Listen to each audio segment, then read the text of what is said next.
You're the one who said, I'm the beneficiary of illicit privilege. So you're a really good starting point, because I'm asking, if you're in possession of stolen goods, why aren't you willing to return them? So that's why fundamentally I see your charity. During the Civil War, there was a guy who goes, I'm very happy to give, I've given 3 cousins to the war and I'm ready to sacrifice my wife's brother. That's basically your ethics. You're willing to have social justice with other people pay, but you're not willing to pay. After World War II, the white middle class soared to prosperity as a result of bills like the GI Bill. And African Americans who were coming home from war didn't get those benefits simply because they were African American. The U.S. Department of Veteran Affairs denied African Americans access to those benefits simply because of their race. And you are correct in saying that no one today dealt with that particular issue. With that being said, however, there was wealth amassed as a result of those programs that still exists today. And when I think of your example about an individual who works as a janitor and sees people dining in a beautiful cafe walking home from work, I want to ask you, do you think any of that indignation, given certain circumstances, might actually be justified simply because there have been systematic blocks in people's way throughout American history, not ending with slavery, not ending with the Jim Crow laws, not ending, some would say even today, but we still have housing discrimination? So, let me ask, we're in a very smart college. It's worth pursuing a discussion on these points.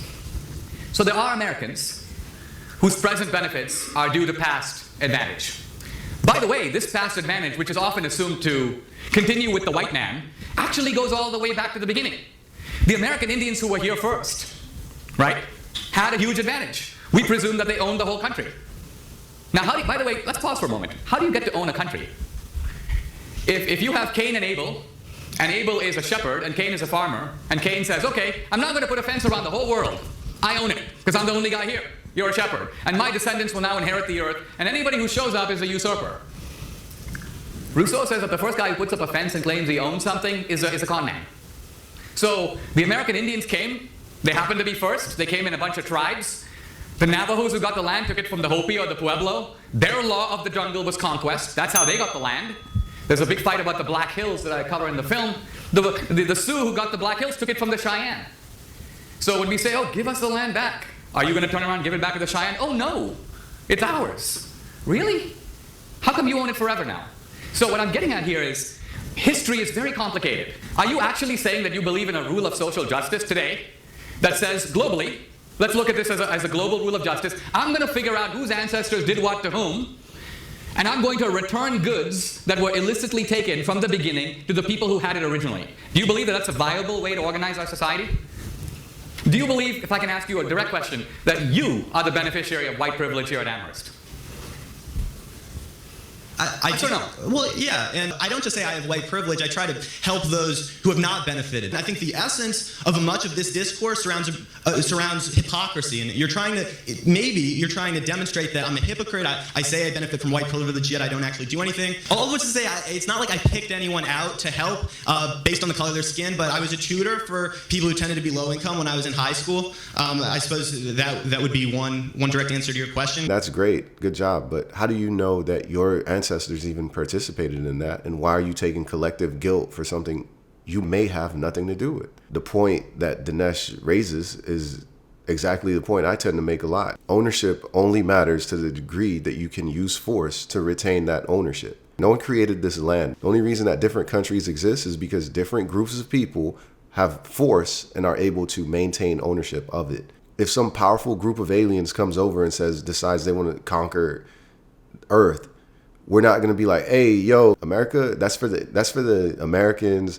There's France over there. Like, they're going to be like, no, I don't care. Ownership only exists with force. The fact that people can't seem to understand that is insane to me. You can't just decide your people own this land forever throughout eternity. And beyond that, when do we start this historic guilt game? Every group has some claim to historical injustice. You say, and I didn't say this, you said this, I'm a beneficiary of illicit white privilege. Okay? Illicit? Isn't all white privilege illicit? Is it deserved? Well, in this current system, there is legality. Illicit means immoral. Okay. Then, immoral white privilege. Yeah. Okay.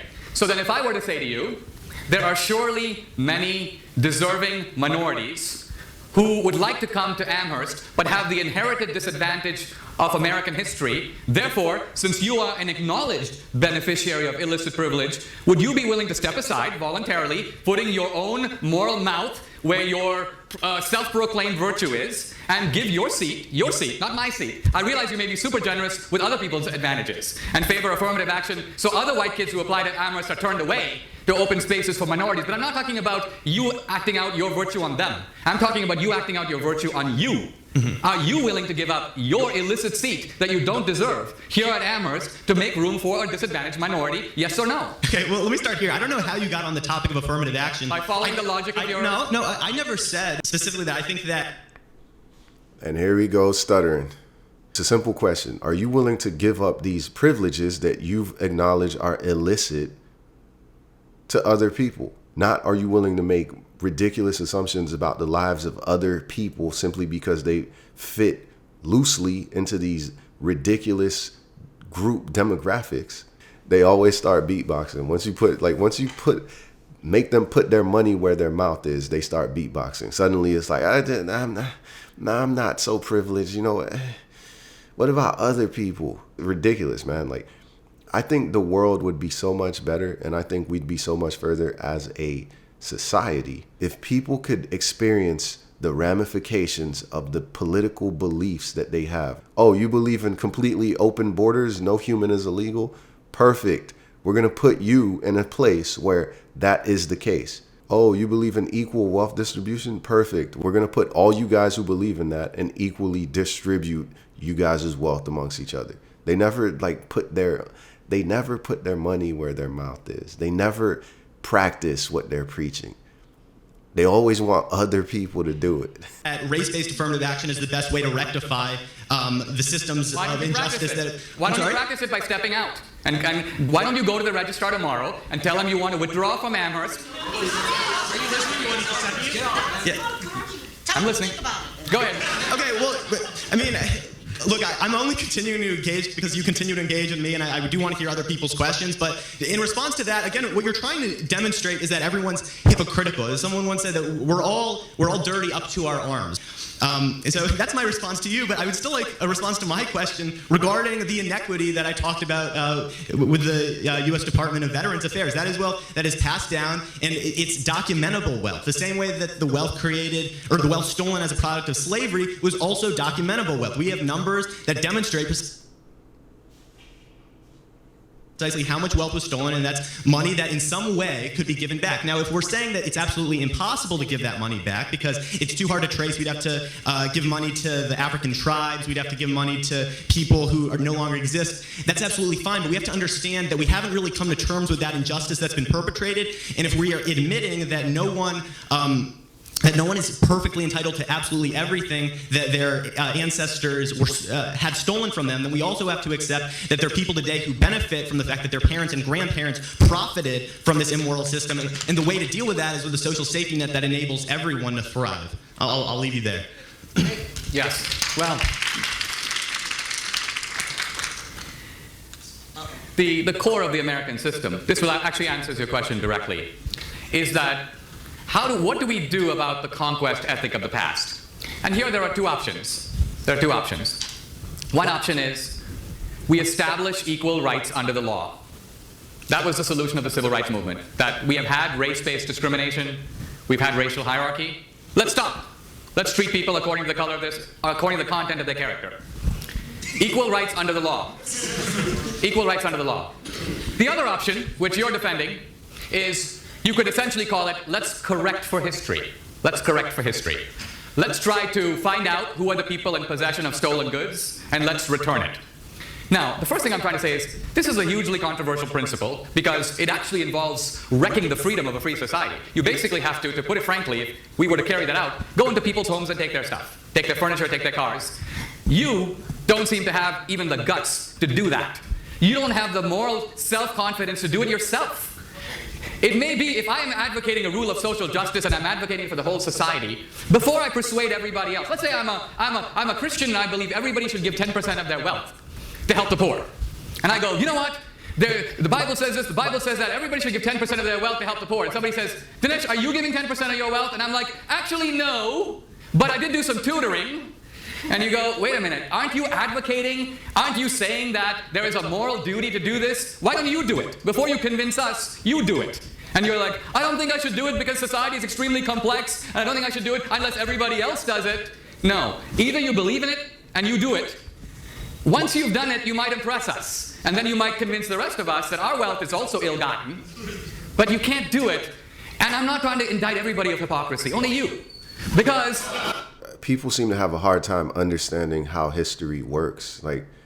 And he makes a great point. In the past, there was a conquest ethic.